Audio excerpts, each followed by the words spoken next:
Do you love the aesthetic of a strip lash, but you never feel like you can get them to wear right? Let's walk through it step by step and see what you might be doing wrong. Hey, I'm maybe Burke and you're watching Makeup for Lost Time. This is my series for trans women and other people who feel like they missed a few classes when it came to learning about makeup. Now, the first step to a new pair of strip lashes is getting them out. They're usually glued down a little bit, so you might struggle to get them out at first, but that glue is actually helpful to really help round them. I like to stick the ends together once they're out to make sure the lashes don't lay too flat. So just a couple of moments of them stuck together will help it land more like this and less flat.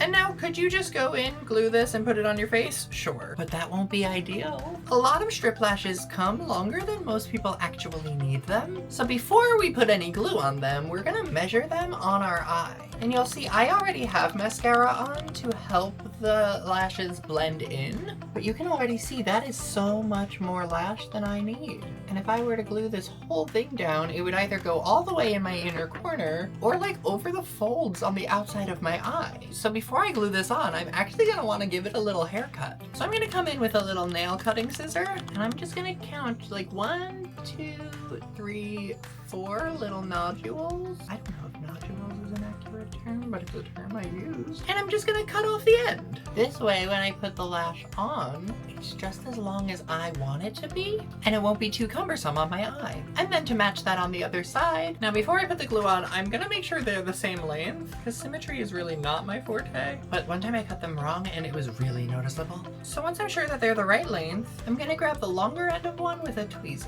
I say the longer end because these are designed in a fan where the inner corner has the shortest hairs and the outer corner has the longer hairs. And for this application, I'm gonna take the Duo brush on adhesive in black. There's clear glue you can use, there's a lot of different glue. But when I have a strong band like this, I find that the black glue works best. Now, usually I'll be landing a lash strip onto a liquid liner, but going step by step in these tutorials, I really wanted to show you what it looked like just kind of bare, so you can really see what I'm doing. Hopefully. I don't know what this camera is gonna pick up, but I coated that lash strip and then I'm gonna set it down and wait. Well, while I'm waiting, I'm gonna pick up the other lash.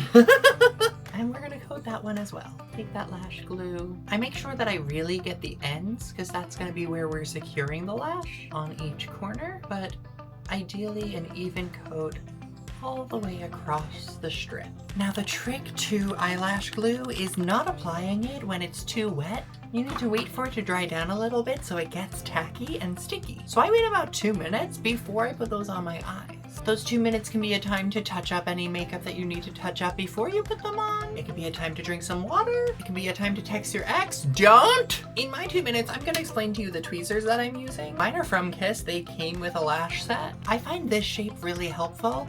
You've seen how I'm picking up the lashes and I can kind of come in from the side and go in. You can use just a typical tweezer and just grab it from the center and go in like that. I personally don't find that useful. I had another tweezer.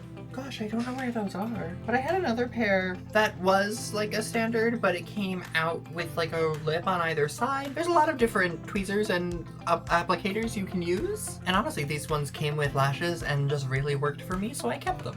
So now I'm gonna put my lash on the tweezers and I'm gonna take a handheld mirror. I've been saying in my tutorials, if you don't have a handheld or a compact, you can stand really close to the mirror. But this time I'm really gonna recommend a handheld because what I'm gonna do is I'm gonna put it down below my face so that I am looking almost straight down so I can really see my lash line and I can watch myself place the strip lash down. And so I want you to get 3 main anchor points. You're gonna put it down so the center of the lashes sticks down first, and then we're gonna secure the outer corner and then secure the inner corner. The inner corner is always the hardest part, and you'll see I'm struggling with this one, but you're just gonna try to make sure it secures as close to the lash line as possible. You might notice there is a slight gap between the strip lash and my lash line, which is one of the reasons we wear mascara with lashes, to help them blend in and kind of camouflage that, but also why I'll usually put this on top of liquid liner, because the black strip of the base of the lashes will blend in and mimic that line that we already had down. So again, I'm putting this on with just about nothing else on my face to show you what it looks like. But I can also come in with the tweezers and kind of squeeze my natural lashes with the fake lash to help them look a little more seamless together. Now, I don't wear a bold lash like this most days.